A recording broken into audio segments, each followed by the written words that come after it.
حضرت شیخ الحدیث مولانا زکریا یک خادمی داشتن، این خادم یه خورده دست با چلفتی تر بود، کارا رو خوب انجام نمیداد.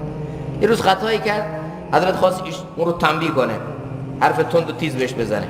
فوراً گفت که حضرت معاف کیجیه، حضرت معاف کیجیه، حضرت ببخشید من اشتباه کردم. شیخ الحدیث گفت چند بار ببخشمت؟ حضرت مولانا الیاس رحمت الله تعالی علیه کنارش بود، فرمود که انقدر این رو ببخش، یواشکی در گوشش گفت تا اونم نشنوه، پر رو بشه و جری بشه، نه؟ بعد یواشکی طوری که خود مولانا فقط بفهمن در گوشش گفت که انقدر خطاهای این زیر دست تو ببخش که دوست داری الله خطاهای تو رو ببخش. من چقدر دوست دارم خدا خطاهای منو ببخشه، چقدر من نسبت به خدا چقدر خطا دارم. اگه خدا پرونده‌مو بذاره جلو خودم بگه خودت نمره بده به خودت، راست حسینی بیا بنویس، چند میدی به خودت؟ به همین نماز امشب چند میدی؟ خودت نمره بده.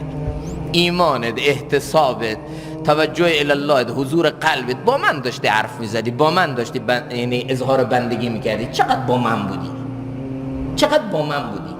همین نماز امشب خودت به خودت نمره بده، این برگرد جلوت.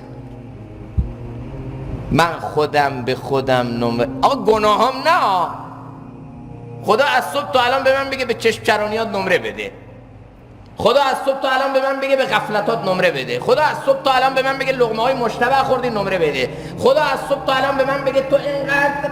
من یه دونه کارگر میگیرم میارم تو خونم، میخواد کار خونم انجام بده، دو بار ببینم رو مبل لم داده، رو کاناپه نشسته و اینطوری داره نگاه میکنه، دو بار ببینمش چه کارش میکنم؟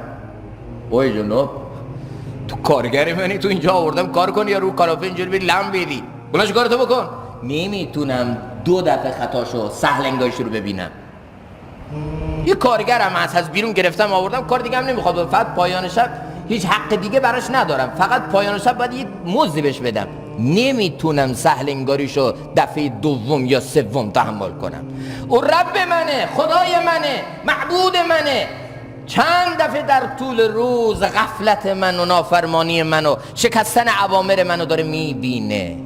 اگه هر دفعه بیاد گوش من بگیره، هر دفعه در مقابل هر خطای من مچمو بگیره، در مقابل هر سهلنگاری این زبانم تا خطا کرد یه دفعه الله بیاد بذاره تو سرم بد گفتی، تا این چشمم بد ببینه خدا بذاره تو سرم بد دیدی، تا من یه لقمه مشتبه بخورم مچمو بگیره، چی میشه؟ چی میمونه از من؟